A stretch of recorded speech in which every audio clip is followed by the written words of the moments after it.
no paddling for me this morning. We've got a nor'easter blowing through and it's blowing like stink out there.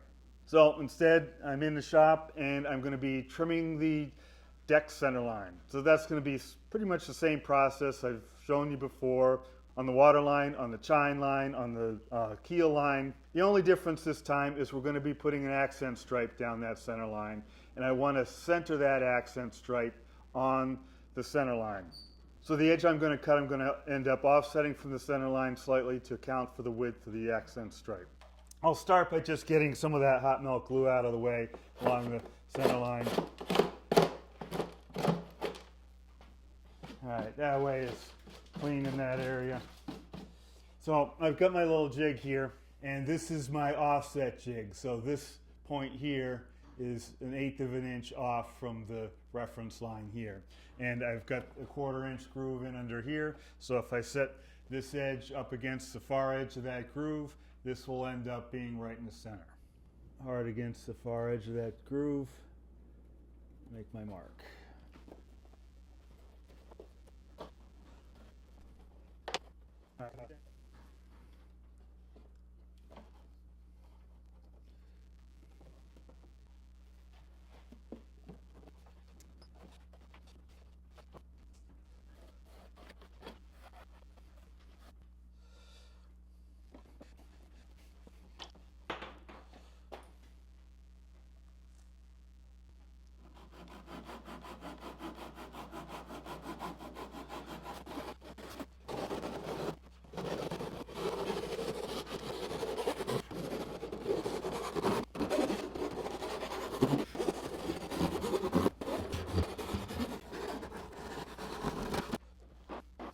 Like before, we're just going to start by straightening this line out. It looks pretty straight to begin with. Did a pretty good job of cutting it, but we're just going to look for high spots and knock off the high spots.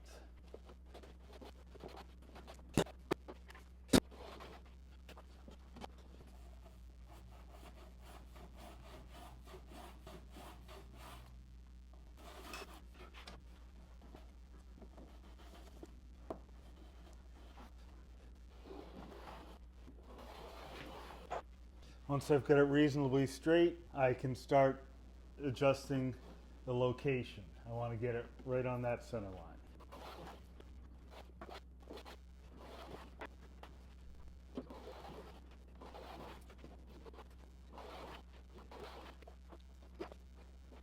All right, it's looking like it's very close to the center line there. So now I need to decide what exactly I'm going to use for accent strips.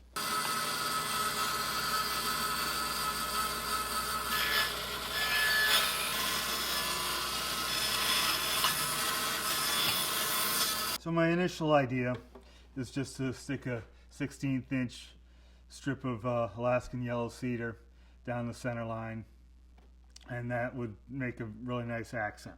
And I think that would look really nice. The thing I'm thinking about, however, is I still do plan to stain this boat. And it's really hard to get a crisp line with the stain. The stain wants to bleed. So one way around that is to have that stain bleeding in a place where it's not going to show as much. If I have a dark strip on either side of the light strip, I can mask off so the bleeding happens in the dark strip. And since it's already dark, it's going to be hard to see the bleeding in that dark strip.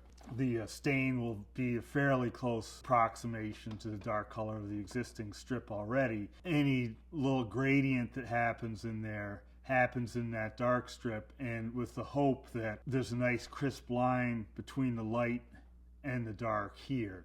And so that high contrast transition happens without the stain actually on that seam. That's the theory. Is, you know, it takes some fancy masking to make that actually happen, but I think that's what I'm going to at least try to do here. I have here 3 strips of wood, and I think they're all about a 1/16 inch thick. What I want to do is move the center line over 3/32. So I want to move this line here over half the width of this bundle of strips. So we'll try and mark that out and move the whole thing that far. And that's just a matter of planing along that edge consistently until it's moved far enough. What I'm going to do is mark off at each form, just put a light line that's half the width of that accent strip, or about 3/32, just a light mark right there in each form.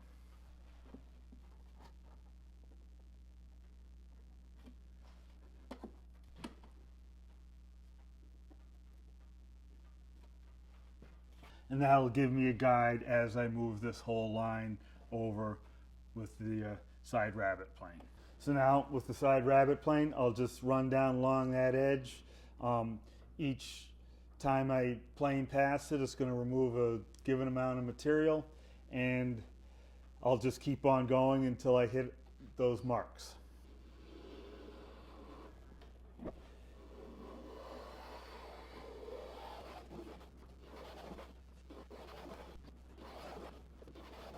Check it as I go to make sure it's not getting crooked.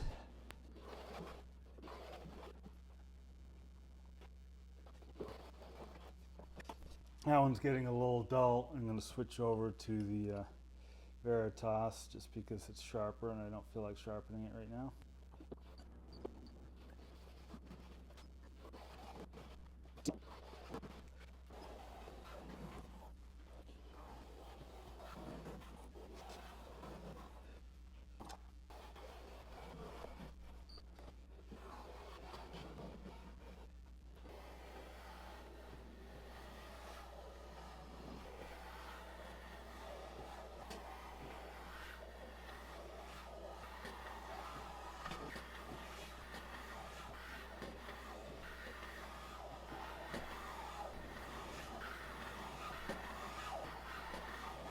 All right, we'll call that close enough. That'll look sharp.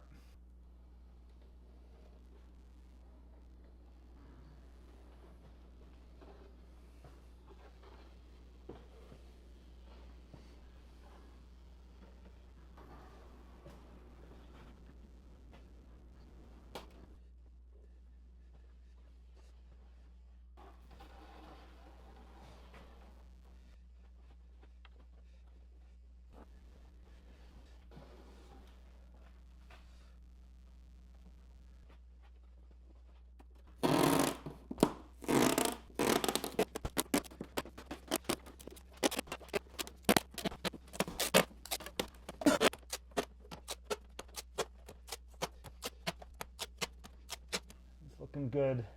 Maybe there's a little wiggle waggle to it, but not too bad.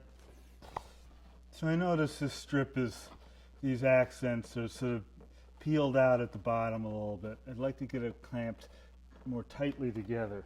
So I'm just going to take spare scrap of strip here. Well, I didn't accomplish too much today. Just got that accent in, but I think that's going to really look sharp. And again, I sandwiched the white accent in between two darks because on either side, some of the strips on the body of the boat are a little bit light. And so when it comes time to stain it, I want to have a nice sharp pre-existing contrast between the body of the boat and that accent. So I can run masking tape down there and have any bleeding and sort of ragged edge to the stain happen within an already pre-existing dark strip.